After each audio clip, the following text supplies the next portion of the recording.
میرے والد صاحب اسی مسجد میں آنے کے بعد انتقال ہوا. میں 90 میں آیا تھا، 1998 میں ان کا انتقال ہوا ہے. وہ مجھے بتایا کرتے تھے کہ ہم نے اپنے زمانے میں ایک خطیب دیکھا تھا،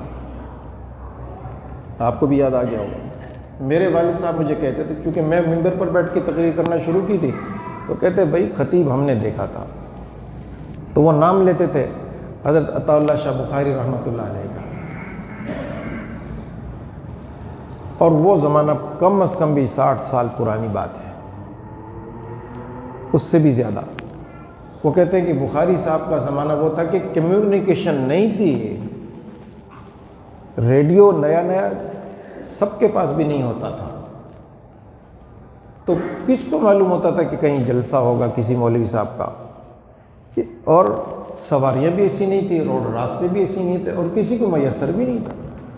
اس کے باوجود عطا اللہ شاہ بخاری، اللہ پاک ان کی درجات کو جنت میں مزید بلند فرمائے، وہ کہتے ہیں کہ بلا مبالغہ کوئی جلسہ بھی ان کا کم از کم 1,00,000 لوگوں کی حاضری سے نیچے نہیں ہوتا تھا.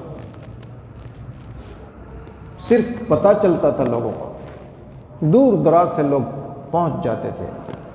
نمبر 2، ان کا جلسہ نماز عشاء کے بعد شروع ہوتا اور فجر کی اذان پر ختم ہوتا تھا.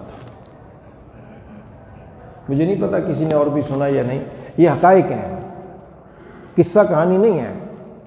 نمبر 3، میرے والد صاحب کہتے ہیں کہ وہ اکثر ان کے جلسے میں جایا کرتے تھے اور اتنی مضبوط بات کرتے تھے بخاری رحمہ اللہ تعالی کہ اگر وہ اپنے جلسے میں کسی موقع پر یہ کہہ دیتے کہ بھئی تم 1,00,000 لوگ یہاں جمع ہو اور مجھے سب کا سر چاہیے، تو لوگ اپنے ہاتھوں سے سر کاٹ کے ان کو دے دیتے.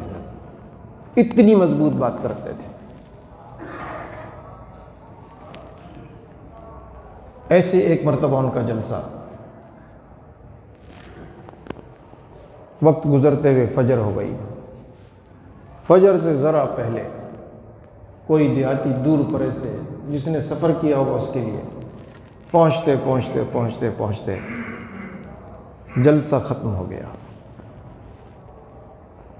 اس نے انتہائی افسوس کا اظہار کرنا شروع کیا، او ہو میں تو محروم رہ گیا، میں تو تھک گیا، میرا نقصان ہو گیا، اور میری تو ساری رات چلی گئی چل چل کے، پتہ نہیں کہاں سے چلا تھا.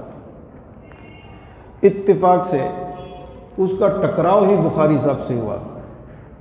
لو صاحب بتاؤ میں اب کیا کروں، میں نے تو ساری رات بھاگ بھاگ کے پہنچا ہوں تو جلسہ ختم ہو گیا، اب کیا کروں؟ تو یہ بات انہی کو کہہ رہا ہے جنہوں نے جلسے میں تقریر کی ہے. انہوں نے کوئی سوال اس سے نہیں کیا کہاں سے آیا اور کیوں لیٹ ہو گیا. کہا بس کیا مقصد تھا تمہارا؟ کہنے لگا میں سننا چاہتا تھا، اتنا لمبا میں نے سفر کیا ہے.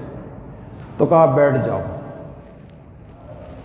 جو ساری رات تقریر کی ہے ساری تم کو سناؤں گا، تجھے ایک کو سناؤں گا، پہلی بھی ساری رات ایک ہی کو سناتا رہا ہوں. اشارہ ایسے کیا، ساری رات یہ نہیں سنتے، نبیوں کی نہیں سنی ان لوگوں نے. جسے اپنا لیڈر پسند کرتا اس کی بھی نہیں سنتے. یہ تو بھئی آپ کو سب سے پسندیدہ لیڈر کون ہے بتاؤ آپ کا؟ بولے نا، میں تو آپ سے باتیں، بھئی زور سے بول دے نا. تو کب سنتے رسول اللہ صلی اللہ علیہ وسلم کی؟ تو کب سنتے ہم ان کی؟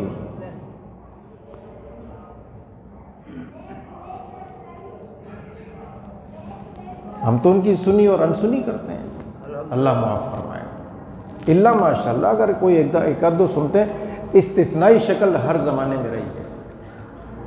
قطب اور ابدال ہر زمانے میں ہوں گے، صدیق ہر زمانے میں ہوں گے، لیکن وہ ایک آدھی ہوگا بیچارہ، 2-4 ہوں گے.